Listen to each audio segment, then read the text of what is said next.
Good morning everyone.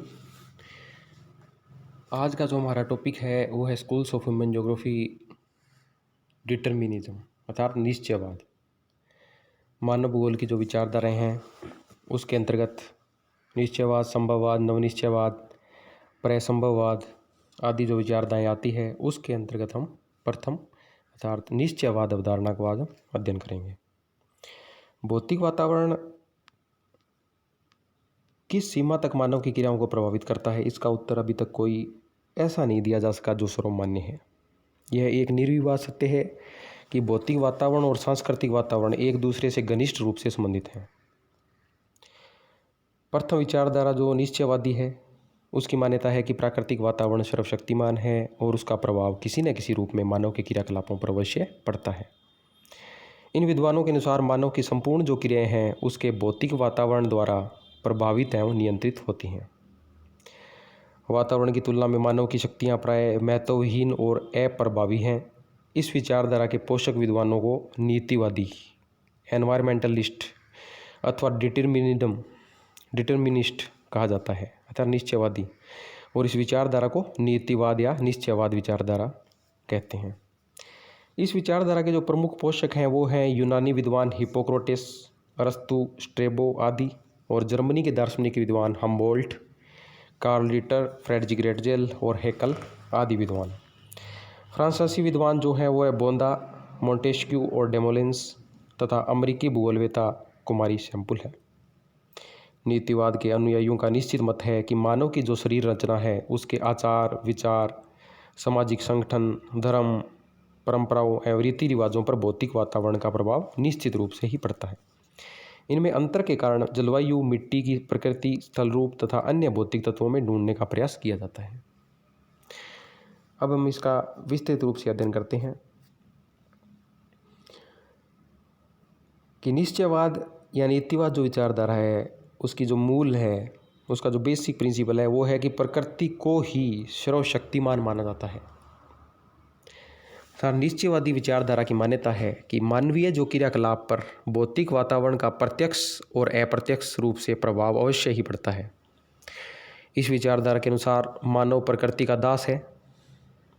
पर्यावरण का मनुष्यों पर पड़ने वाले प्रभाव में रुचि चिरकाल से देखी जाती रही है। मानव के भौतिक लक्षणों, उसके चारित्रिक गुणों तथा उनकी सभ्यताओं पर प्राकृतिक दशाओं का प्रभाव पड़ने की व्याख्या करने वालों में यूनानी और रोमन विद्वान अग्रणी रहे हैं। इनमें है हिप्पोक्रेटस जो चिकित्सक थे, अरस्तु जो दार्शनिक, थ्यूसिडेसस एवं हेरोडेट्स इतिहासकार आदि जो प्रमुख विद्वान थे। इस विचारधारा के प्रमुख समर्थकों के विचार इस प्रकार हैं। हिप्पोक्रेटस ने बतलाया कि ईसा के 420 वर्ष पूर्व एयर्स, वाटर्स तथा प्लेसेस पर अपने विचार पर व्यक्त करते हुए आराम पसंद एशियाई लोगों की तुलना में सक्रिय एवं कार्यकुशल यूरोपीय निवासियों से की तथा दोनों की भिन्नताओं का कारण यहाँ की जलवायु को ही बतलाया। इसके अतिरिक्त प्राकृतिक वातावरण की स्थिरता की पुष्टि में उन पर्वतीय प्रदेश को निवासियों की तुलना जो लंबे, विनम्र एवं साहसी हैं, इसके विपरीत शारीरिक गठन वाले पतले, दुबले, सुंदर तथा बलवान शुष्क निचले प्रदेशों के लोगों से की गई है। इसी प्रकार का जो भी मत है अरस्तु ने अपनी पुस्तक पॉलिटिक्स में दिया कि यूरोप के ठंडे स्थानों के निवासी वीर हैं परंतु ज्ञान तथा तकनीकी चातुर्य में पिछड़े हुए हैं। परिणाम स्वरूप अन्य क्षेत्रों की तुलना में वे स्वतंत्र कहे जा सकते हैं, तथापि उनमें राजनीतिक संगठन का सर्वथा अभाव है जिससे अपने पड़ोसी देशों के शासन संचालन कार्य में असमर्थ रहे हैं। एशिया के निवासी इसके विपरीत ज्ञानी एवं चतुर हैं परंतु भावना विहीन हैं, जिसके कारण वे दासता और गुलामी में जकड़े हुए हैं। यूनान वासियों को जो मध्य एशिया के निवासी हैं उन्होंने इन दोनों की विशेषताओं वाला माना। स्ट्रेबो के भौगोलिक लेखों में कई ऐसे तुलनात्मक प्रसंग मिलते हैं। उदाहरण स्वरूप उन्होंने यह स्पष्ट करने का प्रयत्न किया कि किस प्रकार इटली के आकार, धरातल, जलवायु और विश्व संबंधों ने रोम के उद्भव, विकास एवं शक्ति को प्रभावित किया है। मध्यकालीन लेखकों ने इस प्रकार की भौगोलिक परिस्थितियों की ओर कम रुचि प्रदर्शित की है। स्ट्रेबो की रचना में पूर्ण विश्वास एवं आस्था के कारण इस प्रकार के अध्ययन के लिए प्रेरित नहीं किया, क्योंकि मानव एक दूसरे से शारीरिक गठन की दृष्टि से भिन्नता लिए हुए हैं। जलवायु, धरातल और मानव का प्रकार अर्थात रूप की भिन्नताएं, ये सब ईश्वर की कृति एवं कला है। जीन बोधा ने 16वीं शताब्दी के द्वितीयार्ध में ही इसी प्रकार के विचारों को पुनरावृत्ति हेतु रिपब्लिक में लिखा कि अक्षांश, ऊंचाई और कटिबंध आदि को बहुत प्रभावशाली माना और इसी आधार पर उन्होंने उत्तरी एवं दक्षिणी देशों के निवासियों में एक महान अंतर बतलाया। उन्होंने उत्तर के निवासियों को निर्दयी, पशुवत एवं साहसी बताया तथा दक्षिणी के निवासियों को प्रतिहिंसक, चतुर एवं बुद्धिमान कहा है। उनके मतानुसार समशीतोष्ण कटिबंध मानव विकास के लिए अत्यंत उपयुक्त एवं उत्तम क्षेत्र है। यहाँ की जलवायु लोगों को परिश्रमी बनाती है, स्फूर्तिदायक और उद्योगशील बनाए रखती है तथा ये लोग उत्तर के लोगों की तुलना में अधिक बुद्धिमान तथा दक्षिण के लोगों की अपेक्षा अधिक उद्योगशील होते हैं। इस प्रकार यदि लोगों के स्वभाव की जांच की जाए तो यह कहा जा सकता है कि उनकी प्रजाति एवं देह व स्वभाव के अनुसार सामंजस्य हो सकता है। मोंटेस्क्यू ने भी वातावरण की प्रधानता के इस सिद्धांत का प्रतिपादन किया। उन्होंने जलवायु के प्रभाव को अधिक व्यापक माना और कहा कि ठंडी जलवायु के लोग शारीरिक दृष्टि से सशक्त, साहसी, स्पष्टवक्ता, कम शंकालु और कपट रहित होते हैं, जबकि दक्षिण के लोग इसकी तुलना में वृद्ध पुरुषों की भांति भीरू, शारीरिक दृष्टि से दुर्बल, निरुद्योगी तथा निष्क्रिय होते हैं। जलवायु के महत्व को स्पष्ट करते हुए उन्होंने लिखा कि गर्म जलवायु पूर्वी देशों में धर्म, रीति रिवाज एवं विधान की स्थिरता का एक कारण बतलाया तथा विधि निर्माताओं को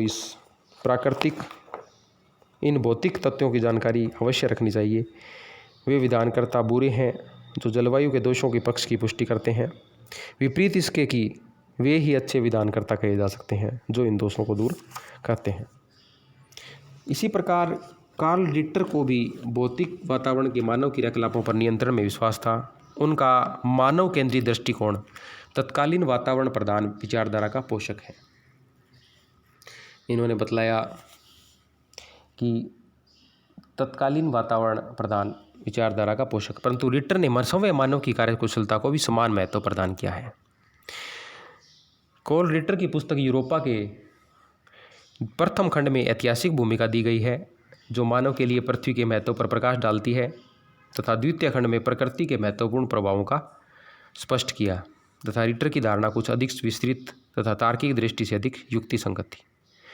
उनका कथन था कि पृथ्वी और उसके निवासी का परस्पर घनिष्ठ संबंध है तथा इनमें से कोई भी एक बिना दूसरे की सहायता से अपने सभी संबंधित रूपों में नहीं दिखाई जा सकते।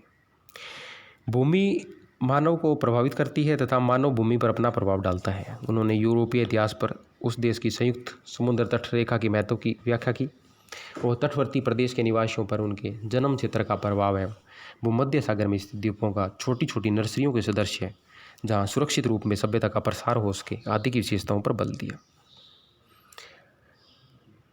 रिटर के अनुसार शक्ति और दृढ़ता, चातुर्य और कल्पना शक्ति, सहनशीलता तथा बुद्धि, गर्व तथा पृथकत्व, स्वार्थी लौकिकता, हठी, विचारवान, उदासीनता, आग्रहपूर्ण अहंकार, स्थिर विवेक, यथार्थ आदर्श प्रेम, कल्पना रहित विचार अभिव्यक्ति आदि के जो लक्षण हैं डचवासियों के गुण दोषों को व्यक्त करते हैं। समुद्र की मिट्टी पर विजय तथा परिश्रम व प्रयत्न द्वारा नदियों पर आधिपत्य आदि जो हैं वो जहाजरानी जो इस प्रकार के जाति स्वभाव की विधि का उत्पादन करते हैं, निवासियों का अध्ययन करते हैं। रिटर के अनुसार मनुष्य पर प्रभाव डालने वाली शक्तियों में केवल जलवायु एकमात्र व्यापक रूप से महत्वपूर्ण है। मानव समूह की जानकारी हेतु हमें सभी प्रकार की शक्तियों को दृष्टिगत रखना पड़ता है जो उस पर प्रभाव डालती है। हम्बोल्ट का नीतिवादी जलवायु तथा प्राकृतिक वनस्पति से संबंध स्थापित करने पर विकसित हुआ था तथा उन्होंने इस विचारधारा का सांगोपांग वैज्ञानिक विधि से अध्ययन किया है। अपने व्यक्तिगत उदाहरण से उन्होंने यह स्पष्ट किया कि भौगोलिक विश्लेषण का अंतिम लक्ष्य असंख्य प्राकृतिक दृश्यों के बीच एकता की झांकी करना है। प्रारंभिक सभ्यता के विकास को दृष्टिगत रखते हुए भूमध्य सागर के आकार के प्रभाव की व्याख्या के साथ वे लिखते हैं कि समुद्र का प्रभाव फोनेशियन लोगों की बढ़ती हुई शक्ति का प्रत्यक्ष कारण था। इसके बाद होलेनिक राष्ट्रों का सामान्य विचारों का द्रुत गति से विस्तार होने के क्षेत्र में भी इसका प्रभाव कम नहीं हुआ। यूनानियों का क्रियाशील जीवन विशेषतया आयोनियन लोगों द्वारा सामुद्रिक अभियान हेतु रुचि ने भूमध्य सागरीय स्वरूप को विकसित करने के लिए एक संपन्न क्षेत्र प्रदान किया तथा इसके साथ साथ दक्षिण व पश्चिम में स्थित महासागरों की भी प्रगति हुई। अब हकल और बकल जो विद्वान थे वो भी निश्चयवादी विचारधारा में विश्वास रखते हैं। उन्होंने मानव पारिस्थितिकी कहा। उन्होंने कहा कि मनुष्य भी एक प्राणी है और उस पर वातावरण का प्रभाव पड़ता है, अतः क्षेत्रीय वातावरण को दृष्टिगत रखते हुए वहाँ के प्राणियों के विषय में बहुत कुछ अनुमान लगाया जा सकता है। बकल ने अपनी पुस्तक इंग्लैंड में सभ्यता का विकास में मनुष्य का तथा वातावरण का घनिष्ठ संबंध बताया। वे नीतिवाद के समर्थक थे। उनका कथन था कि मानव की क्रियाशीलता एकमात्र अपने पूर्णत्व द्वारा स्थिरता को प्राप्त कर एक रूपता का गुण ग्रहण करती है। आशय यह है कि उचित रीति से एक सी परिस्थितियों के अंतर्गत घटित गतिविधियां समान प्रतिफल प्रदान करती हैं, जबकि समस्त पूर्वगामी बातें या तो मस्तिष्क में होती है अथवा उससे बाहर। हम स्पष्ट देखते हैं कि परिणाम में ये सभी विभिन्नताएं या परिवर्तन जिनसे इतिहास भरा पड़ा है, मानव जाति की समस्त परिवर्तनशीलता, उनकी प्रगति तथा अवनति, उनकी प्रसन्नता या उदासीनता आदि द्विगुणित कार्य का प्रतिफल होना चाहिए, जिसे एक रूप में मस्तिष्क पर बाह्य गोचर पदार्थ की क्रिया तथा उसी प्रकार उस गोचर पदार्थ पर मस्तिष्क की क्रिया द्वारा दूसरे रूप में प्रतिफल कहा जा सकता है। इसी प्रकार बकल के उपरांत डेमोलिन्स भी विचार निश्चयवाद के पोषक हैं। इन्होंने बतलाया कि वातावरण के प्रभावों को मनुष्य पर एक ज्यामितीय साध्य की भांति समझा जा सकता है। प्रत्येक दशा में वे एक ही निष्कर्ष पर पहुँचे कि समाज का निर्माण वातावरण द्वारा ही तो है। उन्होंने भी एतत् संबंधी कई नियमों का बकल की भांति प्रतिपादन किया। रेटजेल को मानव भूगोल की सुदृढ़ नींव वाला कहा जाता है। उन्होंने अपनी पुस्तक एंथ्रोपोजोग्राफी में पृथ्वी के विभिन्न स्वरूपों का पारस्परिक संबंध प्रकाशित किया तथा उसे अधिकाधिक वैज्ञानिक स्वरूप देने की चेष्टा की। उन्होंने ही पार्थिव एकता के सिद्धांत का विवेचन किया। यद्यपि उनकी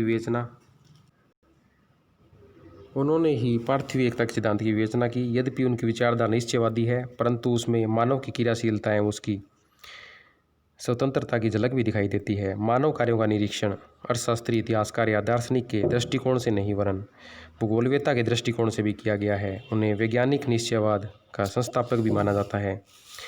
रेटजेल डार्विन के अनुयायी थे और योग्यतम की उत्तरजीविता के सिद्धांत में विश्वास करते थे। रेटजेल का तर्क था कि समान दशाएं समान जीवन शैली को जन्म देती हैं। एक स्थान पर वे लिखते हैं कि हमारी बुद्धि, संस्कृति एवं सभ्यता की प्रगति की तुलना एक चिड़िया की स्वच्छंद उड़ान से नहीं की जा सकती।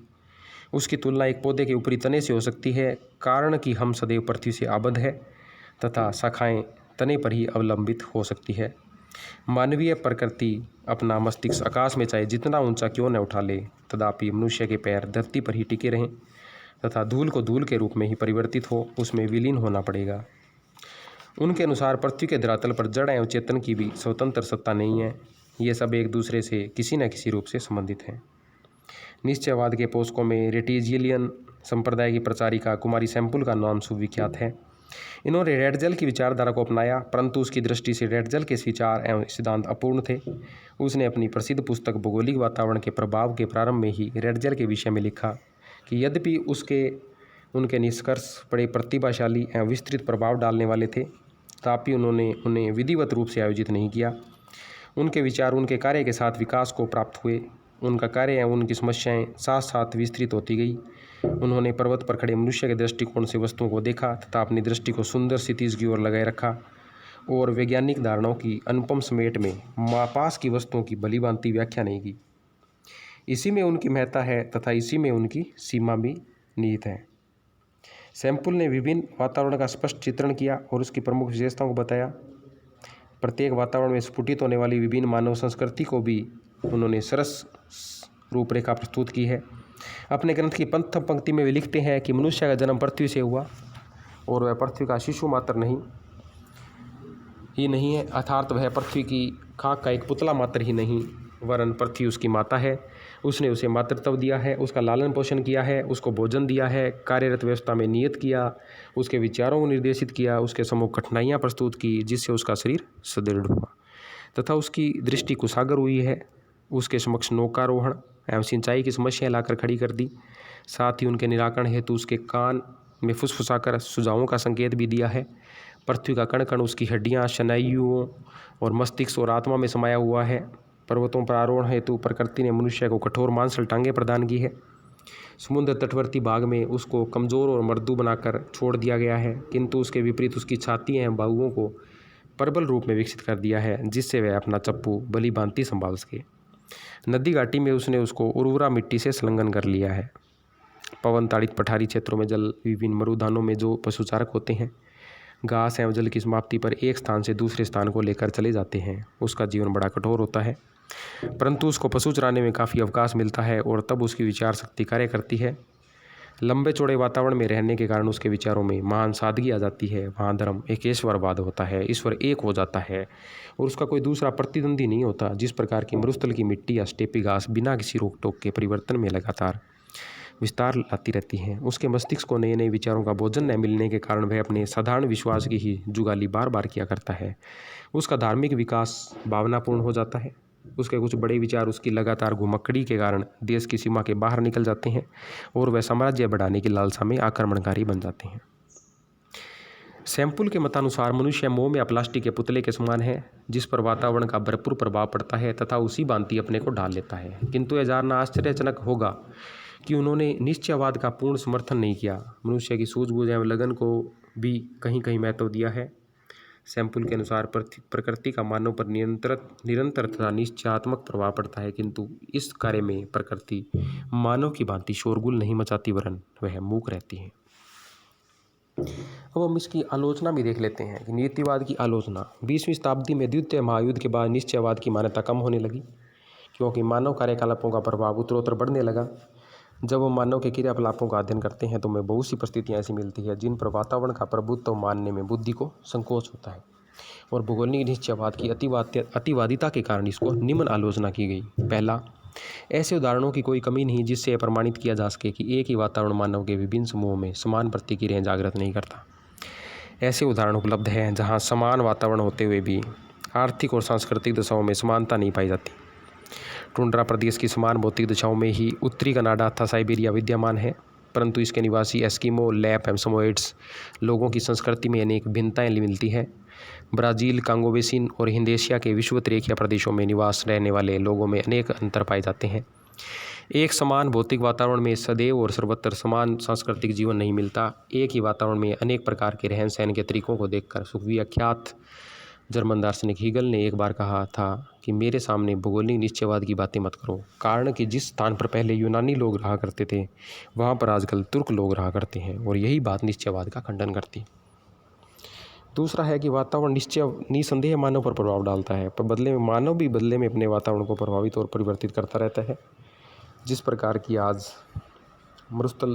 थार मरुस्थल जैसे क्षेत्र में इंदिरा गांधी नहर के आने पर गेहूं, जौ, जैतून, अंगूर तथा सिंचाई पर आधारित फलदार वृक्ष आदि की कृषि की जाने लगी, और इसी प्रकार भूमध्य सागरीय क्षेत्रों में सिट्रस फ्रूटों की खेती की जाने लगी। वातावरण जनित तत्व समय कठिनता से जनसंख्या के वितरण को प्रभावित करते हैं। चीन का जनाधिक्य भूमि के उपयोग तथा मानव बसाव को लेकर पूर्वजों की पूजा अर्चना से प्रत्यक्ष रूप से संबंधित है।